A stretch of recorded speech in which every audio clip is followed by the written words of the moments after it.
అండి, నమస్తే. నేను మీ Radha. Welcome back to Radha's universe.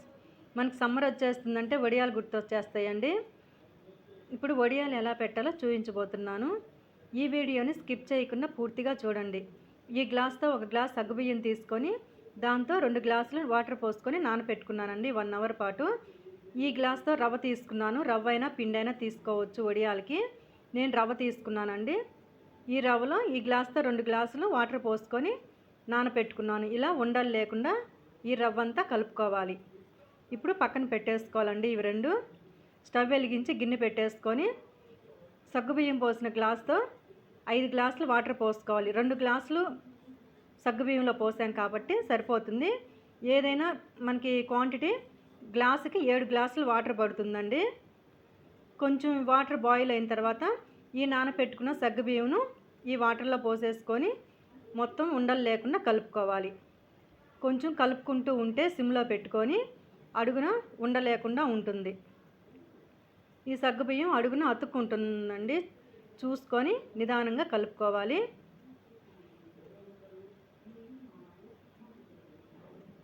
చూడండి, బాగా ఉడికిపోతుంది.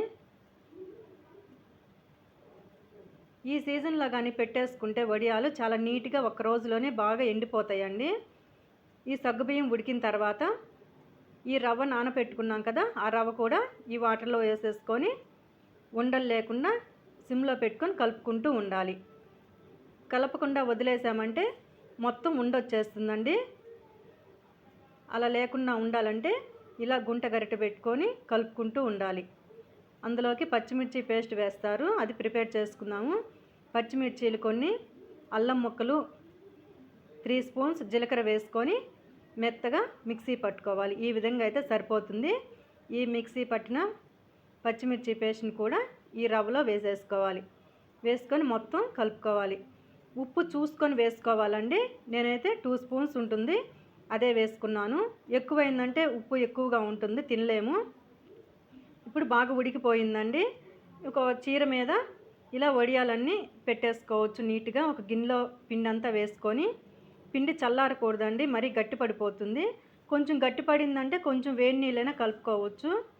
ఇలా గుంట గరిటెతో చిన్న చిన్నవిగా ఇలా పెట్టుకుంటూ ఉండాలి. ఇవి పిల్లలకి స్నాక్స్ కూడా ఈవినింగ్ టైంలో వేపిస్తే చాలా చక్కగా తినేస్తారండి. పప్పుచారులో, రసంలో, మనం ఏ పులుసు కూరలైనా ఇవి వేపుకొని తినేసేయచ్చు. ఈ వీడియో కనుక మీకు నచ్చినట్లయితే ప్లీజ్ లైక్ చేయండి, షేర్ చేయండి, సబ్స్క్రైబ్ చేయండి. మరిన్ని వీడియోల కోసం బెల్ సింబల్ను టచ్ చేయండి. ఇది ఒక రోజులోకి బాగా ఎండిపోయాయండి. ఎండ కూడా బాగుంది ఆ రోజు నేను పెట్టిన రోజు.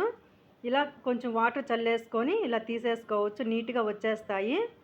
ఇలా ఒక్కొక్కటిగా ఇరిగిపోకుండా చాలా నీట్గా వచ్చేసాయండి. చూడండి చాలా పల్చగా ఎలా ఉన్నాయో.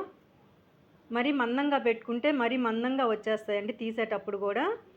కొంచెం పల్చగా పెట్టేసుకుంటే పిండి ఇలా పల్చగా వచ్చేస్తాయి ఎండేసరికి. చూడండి ఎలా నీట్గా ఎంత చక్కగా వచ్చేసాయో వడియాలు. వీటిని నేను ఫ్రై చేశానండి. చూడండి ఎంత బాగున్నాయో, ఎంత క్రిస్పీగా కూడా ఉన్నాయి.